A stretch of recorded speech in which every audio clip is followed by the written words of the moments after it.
it's me, your procrastinating host, Dr. Chatter, here to talk to you all about the Confederate flag. Why, you might ask? Well, because it's in the news. So I was planning to do this coming up in my next season this fall, but since it's being talked about so much, I may as well do it now. See, the interesting thing is, I was actually talking to a few friends of mine. Yes, surprisingly enough, I do have friends.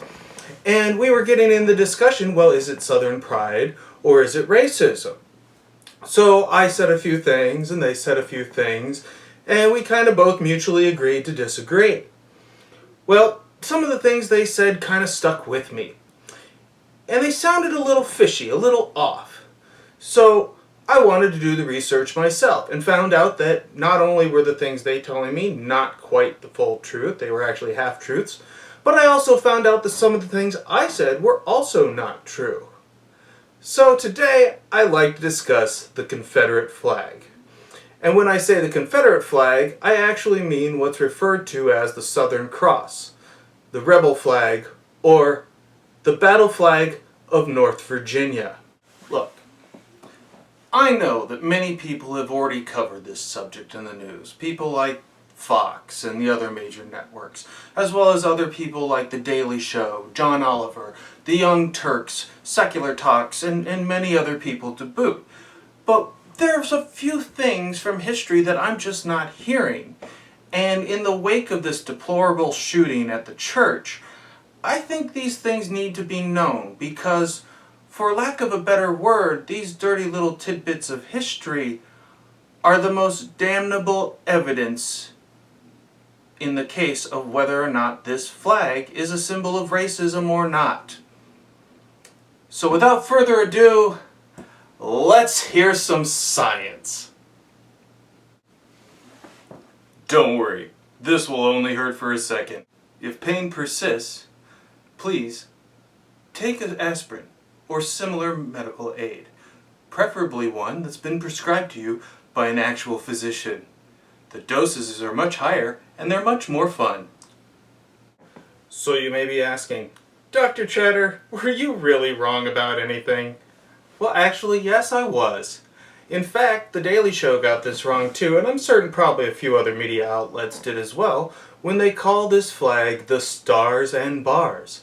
It is in fact not the Stars and Bars, and is in fact called the Battle Flag of North Virginia, also commonly referred to with nicknames such as the Rebel Flag or the Southern Cross. Now this flag is a red field with a blue X on it. This blue X is called a saltire. More on this shape later. But it also has typically 13 stars on it to represent each one of the states in the Southern Confederacy. What the symbols represent and the intent of the government that used this design actually had are by and large negative. They are not good actions, they are not good beliefs, and they're not really that good as symbols.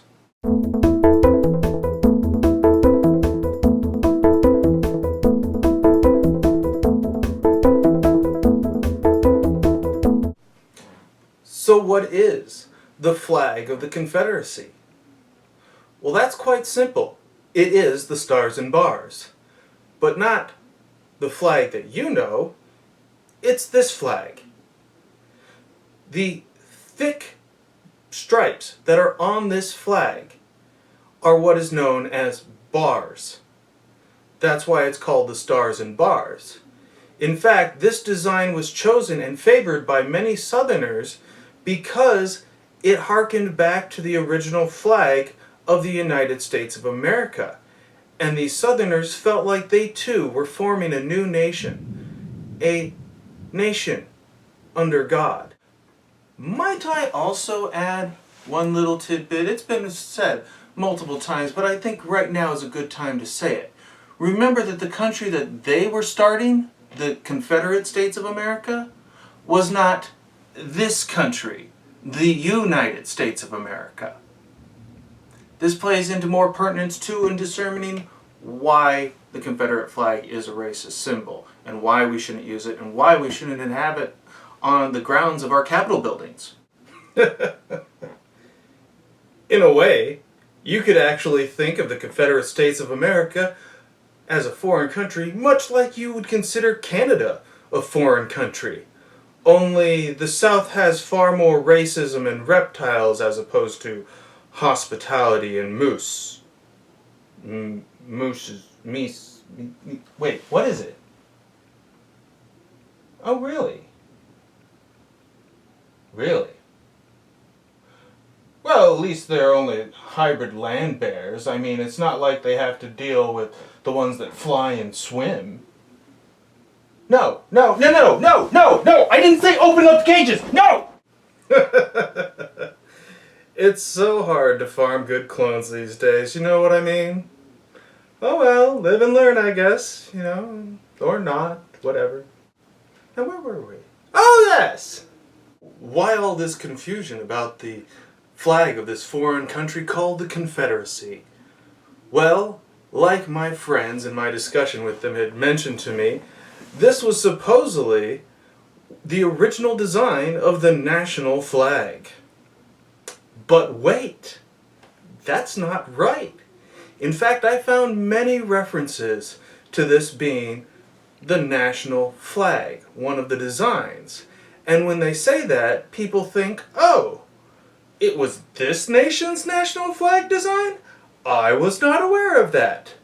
But the irony is that the people that say that this is Southern pride, the people that don't acknowledge the slavery and the racism inherent in it, and those sites online and books and everything that also agree with the concept of it being Southern pride, and that it is a design for the national flag of this country, they all happen to be Southerners.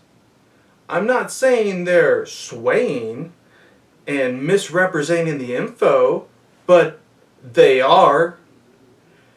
See, what it actually is it's just one of many designs that was proposed for the Confederate States of America after they seceded.